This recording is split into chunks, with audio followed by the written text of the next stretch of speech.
Votre nouvelle agence Riverain Tour intercontinentale parisienne est arrivée. Nous vous proposons des offres exclusives vers les Antilles avec 2 bagages de 23 kg et des facilités de paiement en 3 ou 4 fois. Nous organisons des séjours complets comprenant les vols, l'hôtel ou l'hébergement chez l'habitant, des croisières, des circuits ainsi que des locations de voitures avec ou sans chauffeur. Pour tout renseignement, contactez l'agence Riverain Tour Intercontinental au 16 rue Lamblardy, Paris 12e, métro Doménil, au 09 78 80 13 39. Mayotte, actualité. Pour l'édition du jour, nous parlerons politique avec la première question au gouvernement de Saïd Omar Oali. Aménagement avec de nouvelles de la piste longue. Est-ce la fin de la détaxe au carburant pour les professionnels de la mer? Bilan de la lutte contre l'immigration clandestine et nous finirons en économie. Mais tout d'abord, à la une de ce journal, je vous le disais en titre politique avec la première question au gouvernement du nouveau sénateur de Mayotte, Saïd Omar Oali. Et pour sa première question au gouvernement, le nouveau sénateur de Mayotte, Saïd Omar Oali, a choisi la thématique de l'eau, après avoir rappelé le contexte difficile de la crise de l'eau, que 100 000 personnes n'ont pas accès du tout à l'eau courante sur notre île et que la crise de l'eau est loin d'être terminée, ce qui oblige tous les acteurs à se serrer les coudes et cesser les querelles de chapelle. Le sénateur a demandé au ministre Christophe Béchu: pouvez-vous rassurer les collectivités, monsieur le ministre, qui s'inquiètent de cette rumeur évoquant une reprise en main de l'État de leurs compétences dans le domaine de l'eau? Fin de citation. Christophe Béchu, le ministre de la Transition écologique, de la cohésion des territoires, a répondu que la situation actuelle est le résultat de 3 facteurs: le déficit pluviométrique dû au dérèglement climatique, l'explosion démographique due à l'immigration et le déficit d'investissement de ceux qui avaient la compétence eau depuis 2017, malgré les importants moyens engagés. Et il ajoute que dans l'immédiat, c'est la cellule de crise de la première ministre qui gère. À l'avenir, il y a le plan 2024-2027 qui prévoit 400 millions d'euros pour les usines de dessalement, des forages, une possible retenue collinaire. Et sur la gouvernance, eu égard au manquement, il faudra étudier le niveau d'accompagnement de l'État. Aménagement, le comité de pilotage de la piste longue livre quelques détails. Nous vous en parlions dans nos précédentes éditions. La piste longue de Mayotte anime les débats depuis des années. La semaine dernière, le président de la République a évoqué la difficulté de choisir le site d'implantation entre M'Tsangamouji et Pamandzi à cause des querelles entre les élus. À l'occasion de sa dernière réunion ce mercredi 25 octobre, le comité de pilotage du projet de la piste longue a pu livrer quelques détails qui permettent d'y voir un peu plus clair. Christophe Masson, délégué de la DGAC à la piste longue, a expliqué que l'étude comparative de l'impact environnemental entre les 2 sites est une obligation qui découle du code de l'environnement et que, je cite, tout ça sera terminé en fin d'année. On disposera de tous les éléments qui justifieront l'implantation du site, ce qui permettra en 2024 d'engager le processus menant à la déclaration d'utilité publique. Fin de citation. Salim Mdéré, le premier vice-président du conseil départemental, souhaite le maintien de la piste en petite terre pour profiter des équipements qui existent déjà et préserver le site agricole de M'Tsangamouji. Il indique que le maire de M'Tsangamouji ainsi que le président du conseil départemental partagent cet avis. Le début des travaux est toujours prévu pour 2026. Le projet de la loi de finances 2024 renseignera sur les intentions réelles du gouvernement dans tout ce cafouillage. Et comme on dit chez nous, Jishtema, s'agissant de cafouillage, les professionnels de la mer doivent y faire face s'agissant de la détaxe sur le carburant. En effet, les professionnels de la mer, les pêcheurs et autres opérateurs nautiques bénéficient d'une décote sur le prix public du carburant, mais contrairement à la métropole où tout est géré par le pétrolier, à Mayotte, les professionnels payent le prix public à la pompe et ils se font rembourser la détaxe au conseil départemental sur présentation du ticket de caisse fourni par Total Énergie. Le conseil départemental garde d'ailleurs 16 centimes d'euros par litre de carburant au passage. Et voilà que le fonctionnaire en charge du dossier a fait savoir aux professionnels que le conseil départemental ne rembourserait plus cette détaxe car l'organisation ayant changé, il n'y a plus assez de personnel. Alors s'agit-il d'une décision unilatérale du conseil départemental ou d'une démonstration de zèle d'un fonctionnaire? En tout état de cause, les affaires maritimes, qui sont l'interlocuteur principal des professionnels de la mer, disent ne pas être au courant d'un quelconque changement. Or, ce sont tout de même plusieurs dizaines de milliers d'euros qui sont en jeu. Il serait donc grand temps que le conseil départemental se positionne et surtout que le gouvernement mette Mayotte sur le droit commun en la matière, puisque Total Energy sait gérer ce genre de choses. Et on en vient maintenant au bilan de la lutte contre l'immigration clandestine. L'opération Shikanda se poursuit et la préfecture vient de publier le bilan de la lutte contre l'immigration clandestine pour les 9 premiers mois de l'année. Un bilan équivalent à celui de 2022, faute à l'opération Wambouchouk de n'avoir pu atteindre ses objectifs de 2000 reconduites à la frontière supplémentaires. Selon la préfecture, depuis le début de l'année, 648 Kwassa ont été détectés, soit 28% de plus que l'année dernière, dont 457 ont été arraisonnés, soit une augmentation de 23% par rapport à l'année dernière. 5576 étrangers en situation irrégulière ont été interpellés en mer, 17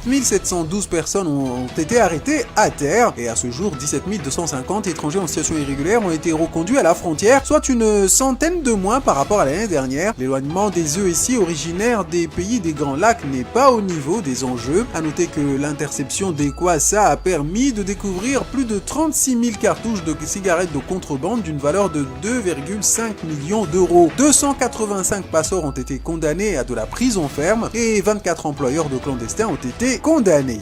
Je vous propose de clôturer cette édition en économie avec la promotion des entreprises de Mayotte à la Réunion. En effet, la semaine dernière s'est tenue à la Réunion une rencontre organisée par le Club Export Réunion, la délégation de Mayotte à la Réunion, le conseil départemental de Mayotte, ainsi que la DIM, en présence d'une délégation des chefs d'entreprise mahorais et réunionnais, avec pour objectif de promouvoir Mayotte à la Réunion. C'était l'occasion de mettre en lumière des chefs d'entreprise de Mayotte, mais aussi ceux qui sont implantés à la Réunion ou qui souhaitent s'y implanter. Ce ne sont pas moins de 70 personnes qui ont participé à cette première rencontre, marquant, il faut l'espérer, une ère de coopération entre Mayotte et la Réunion. La délégation de Mayotte a affirmé que ce moment, qui a permis la présence de nombreuses femmes, était, je cite, riche d'échanges, des pitchs de qualité, des rendez-vous pris et prometteurs. Fin de citation. Il n'y a plus qu'à espérer que ces échanges se pérennisent et que cela débouche sur du concret pour le développement de l'entrepreneuriat mahorais.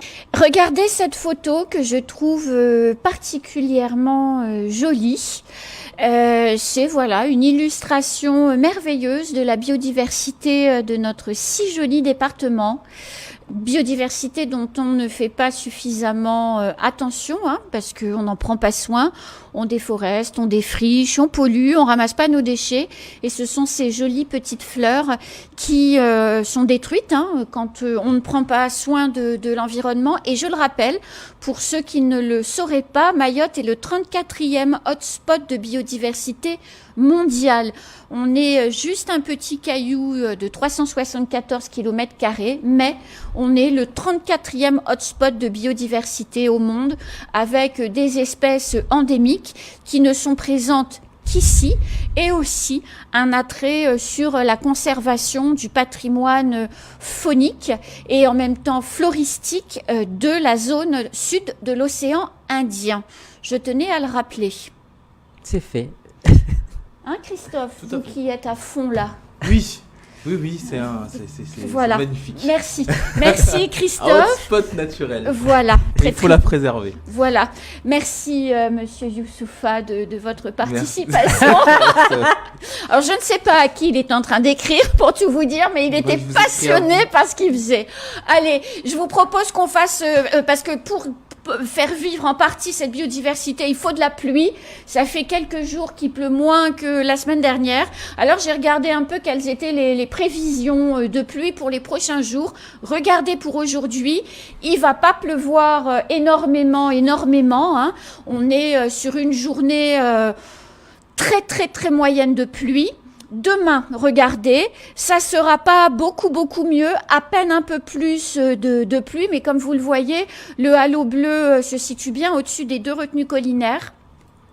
Samedi, la pluie sera un petit peu plus présente sur le département, ce qui est une bonne nouvelle.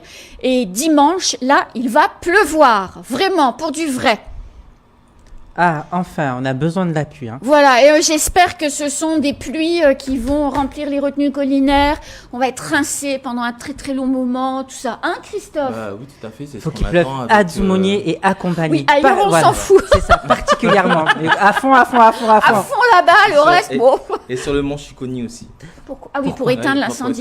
Et Voilà. pour permettre à la nature de repartir très vite, vous C'est avez ça. raison. Vous voyez que vous suivez quand vous voulez. Bah oui, En fait, Christophe est ce rare homme sur la Terre à pouvoir faire deux choses en même temps. En fait, il est merveilleux. Voilà. Allez, on passe tout de suite à la revue de presse.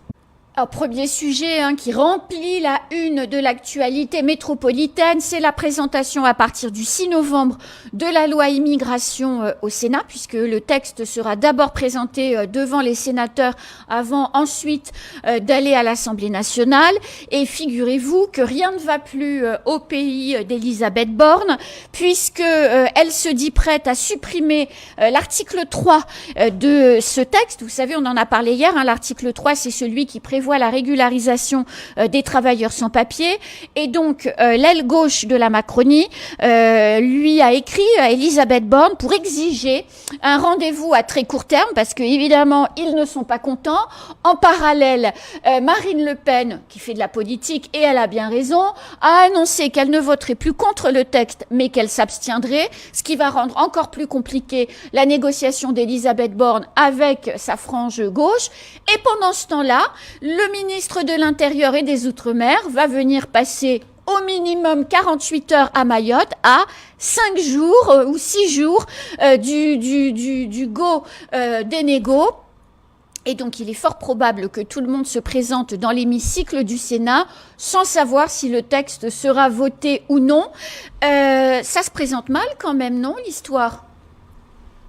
Je le disais hier, c'est compliqué. Hein. De l'autre côté, hier, on parlait notamment avec la droite où ils voulaient une révolution, une réforme constitutionnelle, et de l'autre côté, à la gauche, en fait, ils veulent maintenir en fait l'article 3. Voilà, chacun il va de son plein gré. Tout le monde essaie de tâtonner, essaie d'avoir des choses. C'est vrai qu'à quelques jours, alors qu'on a le ministre qui arrive, c'est très compliqué. Par contre, moi, ce que j'aimerais bien entendre, parce que c'est quand même nos parlementaires qui vont quand même débattre et en tout cas amender ces sujets, j'aimerais bien entendre en fait la position de nos parlementaires, sénateurs et députés en fait sur ce sujet, parce qu'il y a des choses à défendre pour Mayotte. C'est clair. Donc moi, j'aimerais bien les entendre sur ce sujet. O-News Radio sur outremernews.fr.